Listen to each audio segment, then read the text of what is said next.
Baik, saya yang terakhir ini itu ada PISA, ada TIMSS yang menyoal mengenai kualitas hasil belajar siswa Indonesia. Dan itu menyeramkan.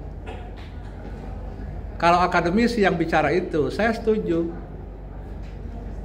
Tapi kalau guru yang bicara itu, apa yang dikerjakan selama ini? Kalau baju di badan tuh kotor ya cuci. Pejabat juga kalau di mimbar gitu ya, ngeluh terus kerjanya. Ngapain jadi pejabat kalau ngeluh?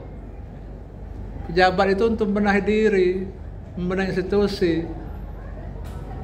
Bahwa guru menghadapi tantangan di kelas untuk mendongkrak hasil belajar dan itu sulit, iya. Bahwa pejabat juga menghadapi tantangan, apalagi warisan masa lampau yang tidak produktif, iya. Tapi jadilah orang hebat, jadilah guru hebat, dan jadilah pemimpin hebat.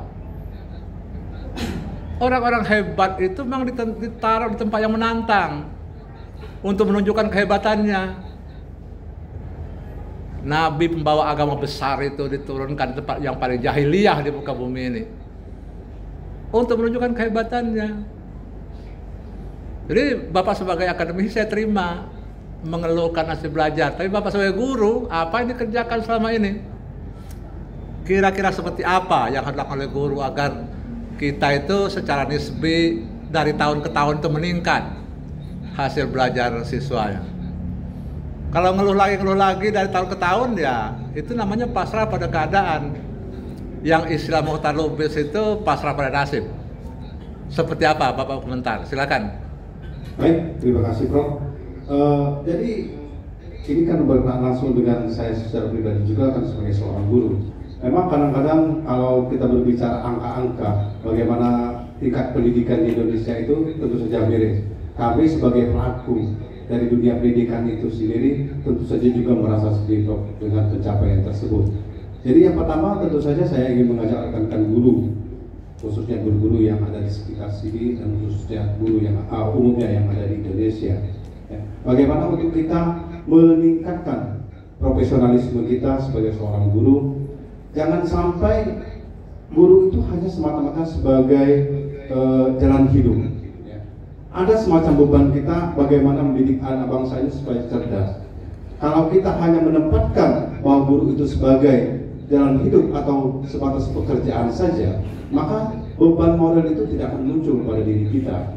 Tentu saja Prof, saya ingin mengajak bagaimana semua guru ini untuk sama-sama meningkatkan profesionalisme, meningkatkan kemampuan dalam proses pembelajaran, meningkatkan kemampuan diri untuk meningkatkan hasil atau output dari anak-anak didik kita. Tentu banyak cara untuk bisa meningkatkan profesionalisme tersebut dengan giat membaca misalnya yang paling sederhana, mengikuti kegiatan-kegiatan yang sifatnya mengisi kekurangan-kekurangan dalam bentuk IHT, MGP dan lain sebagainya, dan tidak lupa juga mengikuti perkembangan. Walaupun sebenarnya salah satu juga yang menjadi kendala dari guru ini kadang-kadang bagaimana dengan kurikulum kita yang belum fokus pada satu kurikulum sudah berubah lagi dan sebagainya, walaupun pada intinya sebenarnya tidak banyak perubahan, walaupun perubahan kurikulum itu terjadi hampir di setiap dekade pergantian pemerintahan. Begitu Bang. Iya, ada benarnya, tapi salahnya juga banyak.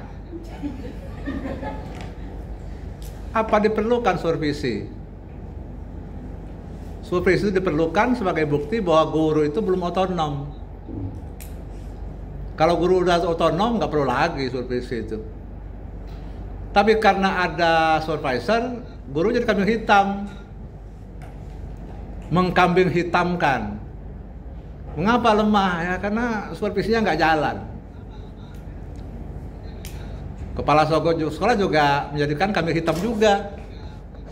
Bagaimana saya mau menyupervisi karena guru saya banyak sekali. Kan begitu kan? Iya.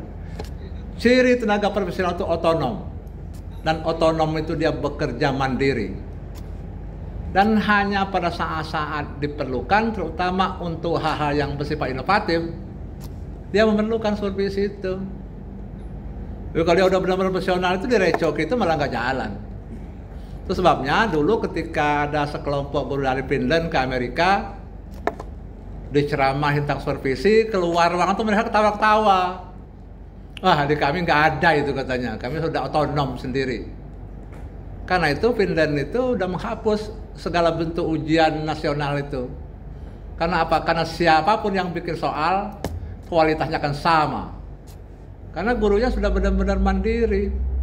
Gitu. Nah, maksud saya adalah sampai kapan ini guru ini selalu merasa perlu disupervisi. Dan karena supervisi lemah, maka menjadi alasan dia belum bisa tampil secara profesional. Silakan. Baik, Prof. Saya kira ini juga Prof akan terhubung dengan bagaimana mindset guru tersebut. Ya. Dan kita ini sudah memudahnya suatu mindset yang sangat buruk. Bekerja itu dengan pengawasan. Kita akan bekerja dengan baik, bekerja dengan sesuai yang diarahkan kalau diawasi. Ya. Jadi supervisi itu adalah bentuk pengawasan dari seorang kepala sekolah terhadap gurunya. Saya kira kapan supervisi ini, pertanyaan besarnya kapan supervisi ini kira-kira bisa ditiadakan? Sebagaimana disampaikan oleh Prof tadi, bahwa kita itu adalah otonom. Jadi otonom dalam bekerja itu tidak perlu pengawasan lagi. Artinya kita sudah bekerja secara profesional. Kalau pertanyaannya kapan itu bisa terlaksana, saya kira